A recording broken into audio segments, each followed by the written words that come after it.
Hi, my name's Shelley, and this is my vlog, The Willow Tree Green. I've been on holiday recently, so there hasn't been a lot of sewing activity, but the weekend before we went away, I did actually make 3 dresses, only one of which I took, which I'm currently wearing. I didn't wear it, but I did wear lots of me-mades while we were away, but I didn't get any photos. But I also thought I would share a couple of handmade items that I picked up while we were down in Cornwall, in the south of England, because I think they're just beautiful and I just wanted to share them. So the first are a pair of earrings. They're these. And they are actually painted on slate, like actual slate from the local area. And they've got cheetahs painted on them. Now you have to excuse my nails because they were getting really long, so I have cut them off with the nail polish on. So they are a bit gross. Sorry about that. But yeah, aren't they gorgeous? I'm trying to take my nails out of the picture so you don't get sidetracked. But they are absolutely gorgeous. So, and they're different shapes because they're obviously on actual pieces of slate. I don't have a card for this one, but this is the box that they came in, which is Behaviour Change Cornwall. And yeah, they're just really lovely. So I'm looking forward to wearing those. The other thing that I picked up was from this seller. So she had her own shop where she was actually making things. There were quite a few like this. They lots of places where the artist or the crafter actually had a shop and were making things on the premises, which is like my dream job. That's what I want to do when I retire eventually from proper work.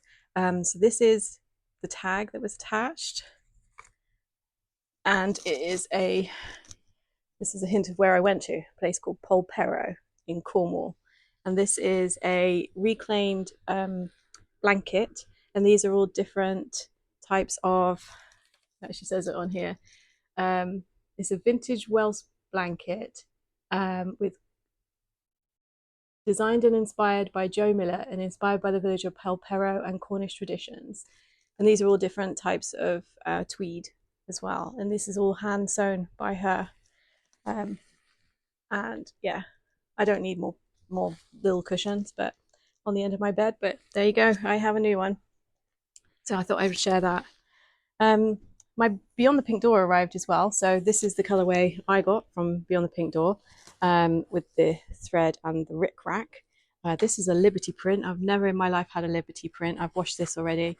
It's a gorgeous cotton. I've got no idea what I'm going to make. It strikes me as I don't know, because it's structured, a shirt dress or something. But yeah, so 2.5 meters of that future project. And then my makes. So I shared previously this broderie on glaze that I bought from Simple Life Fabrics. And I mentioned that I was thinking of making the Tilly and the Buttons Lyra dress. And that is exactly what I did. So here's the top of it. I didn't have buttons. So in my stash, I had different buttons. There were 2 that matched, but I managed to find some that were a close match. Now, what is really annoying is I used my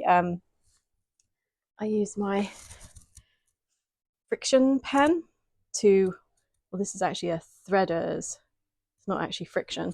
So I used this pen to mark on where the buttonholes needed to go, and where I tried to iron it off, you can see the marks are still showing up on the buttonholes. So I'm really hoping that when I wash that, it comes off, because yeah, it's really annoying. You can see the marks. Anyway, I'll put a little video up here of me twirling in this. I'm very happy with how it came out. The fabric is very heavy. I didn't have enough for the full length bottom tier of the Tilly pattern, so this is about 3/4 of the width of the usual bottom tier. But actually, it works out really well because I'm short, so it's perfect. I just knocked the camera. Sorry about that. I'm embarrassed by my nails. So the next thing that I mentioned about making was this gorgeous viscose that I got again from Simple Life Fabrics. So it's a viscose jersey, very stretchy in pretty much all directions. It's got like watercolor pansies and stuff on it. And I mentioned I wanted to make a t-shirt dress. because I kind of live in t-shirt dresses, but I had quite a lot of this, and my husband was like, that deserves to be a long floaty dress. So I still made the t-shirt top. So it's Tilly and the Buttons, got the name of it. I'll put it somewhere what the t-shirt pattern is, but it's from the book Make It Simple. I added the cuffs on the sleeves, and I did widen the sleeves a little bit because I wanted them to be a bit poofy. I could have tightened the cuff a bit better, and it would have pulled it in more to make it more poofy like I wanted. But yeah, so that's one of the labels that I got at the Stitch Festival a long time ago.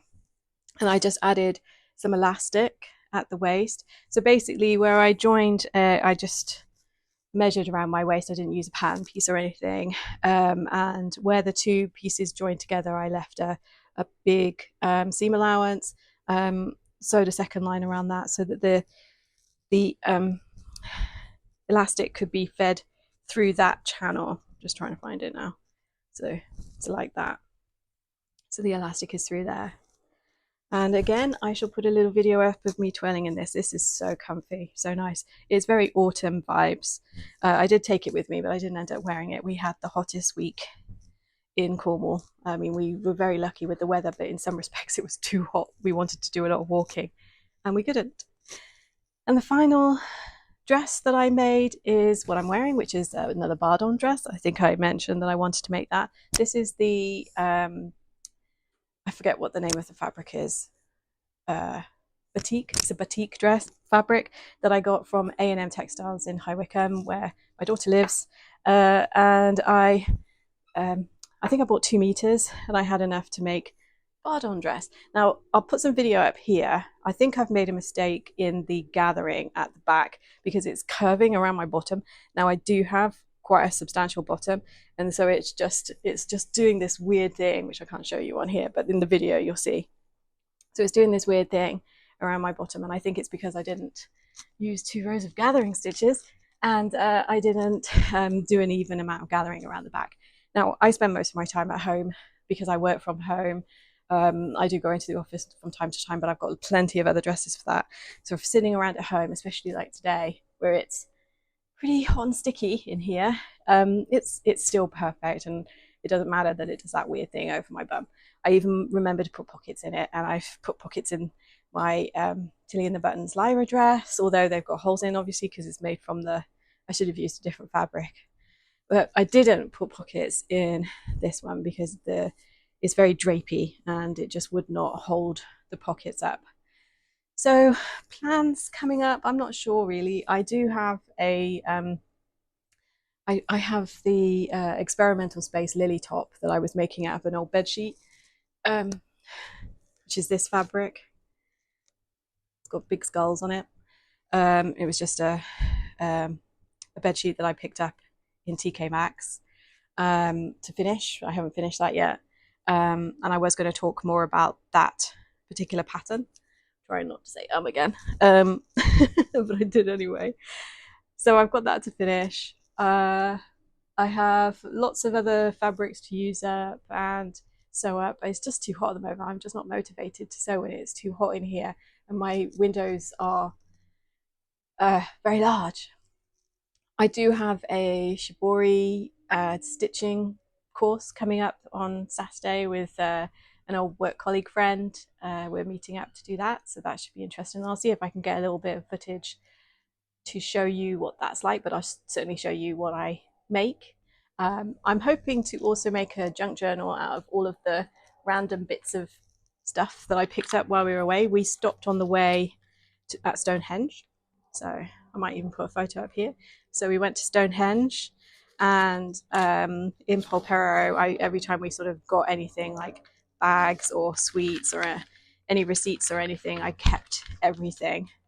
So so I could make, there's another business card, so I could make that was another place we went to. We bought some pirate coins in here, and then we went to this beautiful house called Lanhide Rock, and again I'll put some pictures up. It was very Alice in Wonderland, so we had a lovely time, and I have basically kept everything. So there is our wristbands from going to Stonehenge, as you can see. And then there's parking tickets and even a cheese thingy that we ate while we were in our apartment. So I basically kept everything, and I'm hoping to make a junk journal. I did it for my 50th birthday. I've got a book I was looking at up there, but I need to get some photos printed off so I can put some photos in it as well. So I shall be doing that. And then that's it really. So hope that was interesting. A quick one from me again. And I shall be back next week, if not sooner, if I've got something interesting to talk about. So thanks for watching. So give it a like and a thumbs up. That is the same thing if you liked it, and subscribe if you want to follow along. So yeah, thanks for watching. Bye.